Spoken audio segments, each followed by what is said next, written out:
My name is Elizabeth West, and I want to welcome you to the Worship Leader Toolbox podcast, where our mission is to equip and encourage worship leaders and teams and practical components of local church worship.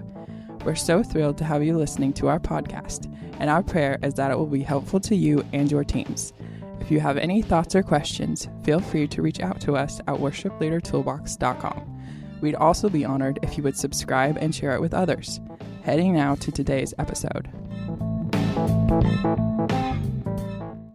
Welcome today to the Worship Leader Toolbox podcast. So glad that you're here, and I'm really thrilled to have Scott Box with us in the studio. And what I mean by studio is Zoom. The Zoom, you're all the way way Zoom in studio. Oregon, and I would love just to have you introduce to the listeners, Scott, who you are in a nutshell, and then we're gonna talk a little bit about this book that you've written. You bet. Tim, thanks for having me on. It's cool to meet you via the internet for sure. I'm Scott Box. I have led music in churches for 25 years, and prior to that in high school. And like so many music leaders, I've served in multiple churches and had many different experiences on platform, off platform, and then ultimately decided, Tim, in this last couple of years to come off platform because I felt like God was telling me to, in order to write a book about my mental disorder, my mental illness, and journey through mental, and to find mental health, if you will. And then also this kind of just really fascinating, for me, it was fascinating threads of heroism, trying to define what the heck real heroism is like, and then what true worship's all about. So this journey of finding mental health took me kind of those three threads of health and mental health, worship, and heroism. So that's me in a nutshell. That is really awesome. And just to combine all those are three, heroism at least, and worship is a big part of, a lot of people can resonate to that. And then I think the world is growing in terms of resonating with aspects of mental health stuff, and churches especially too, which I think is good for everybody. But this book is, and I'm glad you're on the podcast today, and we'll take a few minutes to visit here, but the book is called Heroic Disgrace. And remind me at the end, because I'd love to make sure people know how to get a hold of this, and I appreciate you sending me a copy to read, and I think that is really, really cool. But what made you open up about this whole mental health journey? What was kind of prompting you to do that? I imagine that this, Tim, is something that we all deal with. So I sold insurance for a couple years, and I remember getting in the car to drive home, and I'd get on Interstate 5. It's the north-south thoroughfare that runs from basically Mexico to Canada. And I would be in Portland, Oregon, and I'd hop on I-5, and I'd be driving to an appointment, or I'd be driving home from the office. And I'm like, God, is this all there is? I mean, this is a question we all have. Is this all there is? Just this to life? Is this all there is to life? Because this is brutal. And I don't know, I can't specifically speak to what was brutal, but it was the grind. Other than it was the grind. And no, it would have been those people. I would have labeled people those people. So it would have been the stigma issue. It would have been, those people that are mentally ill. It probably would have fallen in line with just a label like that for me. Those people. Mm-hmm. But I never really thought about it. I didn't have friends who were struggling outwardly with mental illness. And so I guess I don't have a problem with it. I don't understand why the church has struggled with it. I do know that I definitely, from my background, my church background, if anybody committed suicide or death by suicide, however they say it these days, that person was really selfish. And that's the most selfish thing you could possibly do. There was no sense of understanding somebody's sickness, that the sickness in their mind is what led to the sick thoughts, which then led to the sick actions. None of that seemed to make sense to the church back then. So I don't know. Yeah, I remember the first time that's a tough conversation all the way around. But I remember the first time it absolutely dawned on me that a person would death by suicide or whatever the phrase is, and really wasn't even themselves. Like when they weren't. No, and that's in my experience. I wasn't myself when I started to have those thoughts. I thank God that I didn't lose hope, but I forgot to hope. I think that was the weird thing in that moment when I look back on it. I forgot to hope, and I was sick. I wasn't Scott Box. I was sick. So that's really interesting. I wonder if, and this is off script a little bit from my questions, but I wonder if there, and of course also to our listeners, I'm not a counselor for sure. I don't know all the medical technical things here with all this, but I just wonder if there's more prevalence of the things that spur on mental illness and create conditions for that in the artists' lives. Oh, I mean, just the stage in general and the people-pleasing type stuff. I know you wrote about that in the book, and I just wonder if it is more susceptible to it. Boy, you might be onto something. Absolutely. The people-pleasing side is a trap. That's a dangerous trap that I've stepped in, and I continue to. I'm way less susceptible these days, which is great. And certainly more healthy. But no, I'm still susceptible. Well, the Lord uses, our weaknesses, and, people pleasing in one sense is, I mean, you're more sensitive to what people are thinking and able to lead people better, and all. It's the help on that side, and then it kind of goes AWOL, and then you got this whole other can of worms that you're dealing with. So, boy, that's so true. I think that, Tim, for me, the issue is, I mean, this is what I tried to accomplish ultimately when I realized how I was trying to understand what is there more to life than this, and all of that. I kept coming back to, how do I achieve health in my life? How do I really harness hope? and then whatever true heroism is, I needed. And so ultimately, kind of, I'll spring us to this concept then of worship, how it intersected with worship for me, is I realized that I couldn't just lead music anymore. I needed to figure out a lifestyle of worship, because that it wasn't working for me. Just leading music wasn't it. I was a creative who was stumbling all over myself for whatever reason, fill in the blank, whatever reason. And mine just happened to be a mental disorder that I was in a lot of ways self-medicating, and that's, there's other issues with that, but I knew that I needed to get to a win, which was this lifestyle that Jesus had lived, and I thought was calling me into, and that's kind of what I've talked about, and living a worship hero story, and then a lifestyle of what I would call a heroic disgrace. So that's awesome. And this whole tagline of the book, chapter or whatever in here is order out of chaos and hope out of fear. Like, if you're trying to pull, some kind of answer out of what is life all about, or the functional side of song leading to actually being free to have a style of worship. I mean, in some ways, it is true.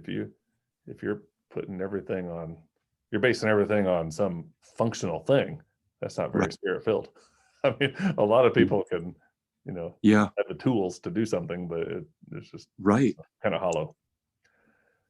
Well, so this whole idea of heroic worship, and you just brought up the intersection of that. Yeah. What kind of, I mean, we're talking here on this podcast to several people. I'm not even sure how many, but if you're listening, we're glad. And we're talking to people that potentially are guitar playing singer folks, or Yes. keyboard leading singer people who are dealing with a lot of volunteers and probably day jobs and a lot of pressure and a lot of things. So what does it really look like? Practical kind of thing of somebody saying, gosh, yeah, I'm kind of in the functionality of it, or I'm dealing with my own depression or whatever might be in our lives Yeah. that we're kind of not wanting to share because we're supposed to be the ringleader that knows it all. Yes. Knows it all. Right. And so what kind of hope can they find in this heroic kind of worship life? Yeah. Just some Yeah. that. Oh no, Tim, that's so, I love this, because here's the thing. I would imagine most of us worship leaders, if we're honest with ourselves, will stand on platform and go, okay, the performance side of it either went really well or it really stunk this week. Whatever it was, it train wrecked or it was amazing. The Spirit showed up, just those things. We've all lived that. And I think what I struggled with eventually, especially in this most recent years, was I kept going, God, does my worship on Sunday mornings, in my particular case, it was Sunday mornings, does my worship actually make a difference in people's lives? Like, is their life actually being changed by my music? And the answer was always no. I mean, I've got to be honest. I'm not that good of a musician. I'm not that good of a singer. I'm serviceable, but I'm just not that good. And so I just kept coming back, Tim, to this thing of worship doesn't mean to me what I think it means to Jesus. And I kept realizing that I needed to look to Jesus for what the definition of true worship was. And so I went on this hunt for what that meant. And anyway, I can wrap this up with just simply saying this. I looked to Jesus, Tim, and I saw that Jesus defined worship effectively by the way that he looked to the Father for everything. Like, everything he did, his entire life was based on his relationship with the Father. So worship all of a sudden meant something to me that was way bigger than what I was leading. I was leading music. Mm-hmm. That's all. That's really what I was doing. I was just leading music, which is cool. But at the end of the day, if based on Jesus as worship, that's incomplete. That's incomplete worship. And I needed a different form of worship. I needed what I call a heroic worship. I needed to live like Jesus, a heroic, a worship hero story, if you will. And here's the mighty twist. The mighty twist is that Jesus defined heroism in a way that the world didn't understand, and we know that. He flipped it upside down. The world's definition continues to be, in so many ways, somebody has to lose in order for the hero to win. The hero wins.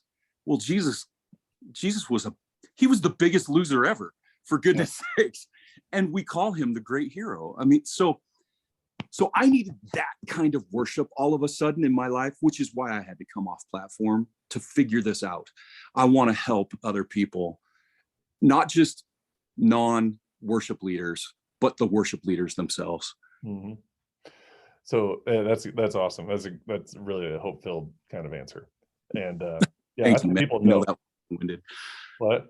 I know that was long-winded. I'm sorry. Oh no, that's good. And I think people just need to, leaders, Christians in general, especially leaders, and probably especially worship leaders. If we're not, it's so easy just to intertwine, to kind of have our music leading kind of become the equation of how spiritual we are. And it's some of my little gripes every now and then, and people on the podcast have heard about it, that The newer the song, the more spiritual. I mean, how in the world could that be? How can that be? Or, if you're wearing white tennis shoes, then you're on top of the game. And if you're not, Yes. then you're not. Yeah, tight, skinny jeans. Yeah, and I don't want to poke fun at styles. People can, they come and go. But of course, there's definitely just a sense that you could, there's a lot of outward things you can base it on. And the church also is watching your ministry play out publicly every single week. And so there's a lot to that every single week. So the idea that if you can almost separate that in a sense and say, my worship is, looking to the Father for everything, that's a powerful image. And then music is just a byproduct. Yes. So yeah. But the church hasn't taught us worship leaders that that's the case. They, in a lot of ways, the church uses us for what we can do for it, which isn't bad. Again, it's not bad. It's just incomplete. And also, it's definitely incomplete if you put it that way, based on even the terminology. Like most people will say the worship was good. Like that's an interesting, take. Oh, it drives me crazy. My kids do that too. They'll come back from their youth group, and I'm driving them home, and how was worship tonight? Worship was great. And I'm just like, oh, no, is your lifestyle great? That's, of course. And I'm not gonna, I don't chirp at them or anything. It's just, it's well said. Continually teaching them. So you mentioned this a couple of times. Will you go back? How will it look when you go back to the platform after taking a couple of years off to write a book or engage with people or maybe speak about it or whatever, kind of open up about this? What's next in terms of that? So I've created some tools that I think are valuable for. So the entire concept of HERO also had an acronym connected to it. Basically it's hope, expect, rest, obey. And it's this cycle of hope. So the hope is in Christ. The expectation is that he's going to come through. You got those two things in order, you're going to find rest in your life, which is for somebody like me, I needed rest bad, especially when you deal with the hypomanic stuff in bipolar disorder, manic depressive. Rest is something that's very difficult to find.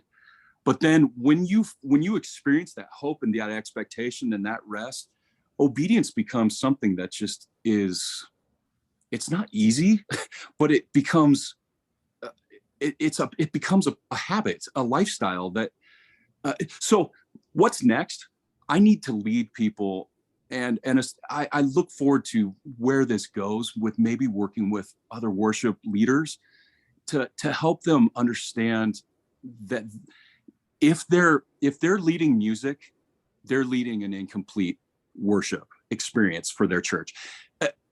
But if they are able to, in some capacity, whether it's just their worship teams or it expands into the broader church community, even the local community, if they're creating witnesses, if somehow their worship is creating witnesses, that's it. That's the thing. That's what this is. This is how we can draw people into worship hero stories, telling stories with their life that is a worship hero story. But it's that witness component that I have to get to. That's my next thing. Guiding people to lead. Yeah, sorry, go ahead. I was going to say that's basically the second part of the Great Commission, that we would be witnesses to all the whole idea of people living that out of worship every day, allowing people to see that. Yeah, well, and I think as musicians, Tim, we could do this through our music. This is why it has driven me kind of bonkers that the local church has abdicated its role in creating its own music. We rely on the Elevations and the fill in the blank, the Hillsongs, just to provide us with the music. And I call BS on that, man. Pardon me, but it drives me crazy that we have now. Okay, let me back up and just say this. I realize a lot of our people, including myself at times, we are volunteers and we are part-time. We're part-timers. And I get that even the creative energy to create our own, some of us just aren't songwriters. I get that. But that's just an example of how can we as music leaders spur that new life into our communities.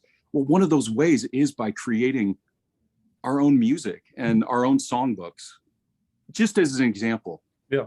And even you're mentioning of people being part-time and volunteer and all those things, even when it's rough around the edges, the Lord uses the authenticity of stuff. So you can have a low production, low budget, in some ways terrible song that's heartfelt and coming from a position of humility, and it blows people's minds. Everybody's on. And then you can have the reverse of great production and great music and great everything, and it's kind of just there. And all, it comes back to the whole idea of heart and all that stuff. Well, there's it's been great to visit with you, and a couple of things. One is, as we kind of wind down here, one is just from somebody who has experienced bipolar and mental illness, and I know it's prevalent, but you've written a book about it, and so you've kind of stepped forward to say, okay, I'm sharing my story. So what kind of what kind of statement or thought would you share with somebody who might be in ministry and aren't even sure if they're dealing with something like that? Like, what is a step that you take without creating, just without like opening a can of worms or something? I don't know what it would be, but it's like people under the radar almost.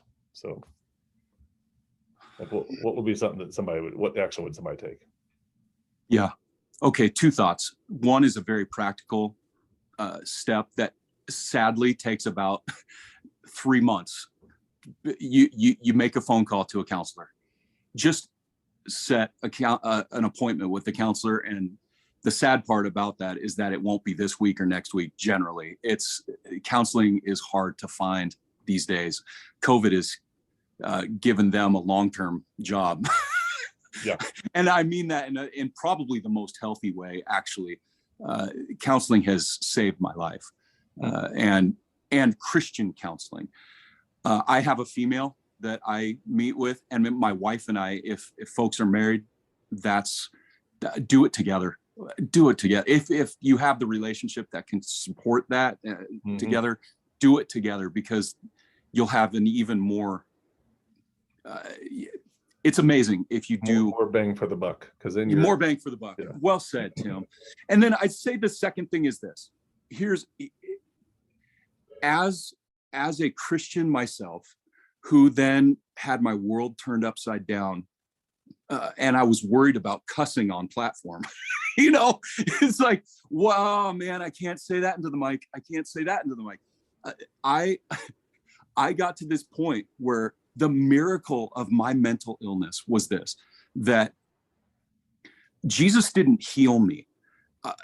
I don't expect that I'm going to be healed, but bipolar disorder helped me realize that I can be healthy.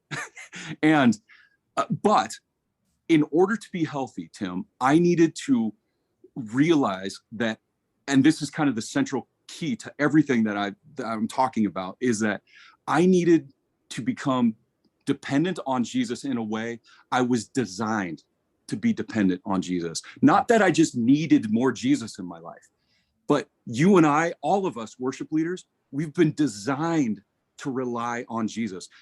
No more should we and must we be self-made, self-reliant people that and we're not pretending that we need Jesus. No, we need Jesus, and we were designed to need him. That's what my hope is for anybody that's struggling, is to hear, struggle. Why? Because you're supposed to. And the answer is not yourself, it's Jesus. Yeah. That's really good. And really it's been around as long as when Jesus was on earth, but it's the desperation factor If you feel like you are in control and everything's good, then how are you going to know you need Jesus? And I know at times in my life when I've dealt with various things, I just look around, I'm like, why am I not enthused or happy about this? Because gosh, I have the family and house and this and that and everything. You can't even find a checklist thing that's necessarily wrong. And that's not everybody's life. I mean, some people have, every checklist you can find, and they're like dealing with a whole other set of things, and God's grace can still prevail. But then I just look at that and I'm like, wow, that if you feel like you have everything you need, then it's really tough to determine that God is going to fill your need. Right. Well, I mean, it's really our pain that reminds us that we need Christ to, I mean, and it's not our job to end the pain. It's our job to go through the pain. I mean, and that's kind of the gift of pain. It stinks, but the gift of pain is it reminds us that we need Jesus. I mean, there's more to say about that, but absolutely well said, Tim. I love that. Well, it's been awesome to talk with you, and opened up several different directions here. And if somebody wanted to connect with you, is there like is it easy place, or is there like several places? How do they connect this book, or how do they just reach out to you and say, hey, I loved hearing this, or whatever? How do they do it? You bet. Well, everybody get a hold of Tim, and then, no, you can find me. Most of my work is, my communication is Worship Hero on Facebook. And that's really where the community is starting to gather, which is really fun. HeroicDisgrace.com is where you can find the book. And it's my story. That's all it is. It's just a story. Yeah. So yeah, it's good. And I appreciate getting a chance to look through it. And thank you. I'll add it to my list of books that I've read this year. Oh, right on, man. Right on. 2 years back, I got challenged to read books, and I hadn't done it in a long time since school. Yeah. And so then I started, and it's been really, really neat. Oh, it's healthy for sure. Yep. All right. Well, you mentioned we're basically officially done, but you mentioned you have a 17-year-old, and yes. Any other kids? Yeah. So Ainsley's our 17-year-old, and Titus is our 14-year-old. He's got baseball today, even. So it's a cold day here in Central Oregon. It's sunny, but it's cold. And so I'm not super looking forward to going out to the game today. But that's cool. And how long have you been married? 23 years. 23. Wow. 23. Awesome. Yeah. Well, I feel like I'm looking in the mirror on that, because we've been married about 23 years, and we have a 16-year-old and a 12-year-old. Two girls. Well, you've got good hair. See, I don't have hair anymore, man. And you can grow a beard. I can't do that either. Well, I mean, you're in style, though. That's for sure. Not intentionally. Oh man. Hey, well, it's great to connect with you, Scott, and look forward to staying in touch. And I appreciate your heart and your witness, and all the various things that you've encouraged us with. And so praying a blessing on your life. So thank you, Tim. Yep. Thanks for listening to this episode of the Worship Leader Toolbox podcast. We're praying for you and for all our listeners as we keep making an impact in the lives of worship leaders and worship teams around the globe. Before you go, we'd also like to let you know that we have 2 other podcasts through our ministry.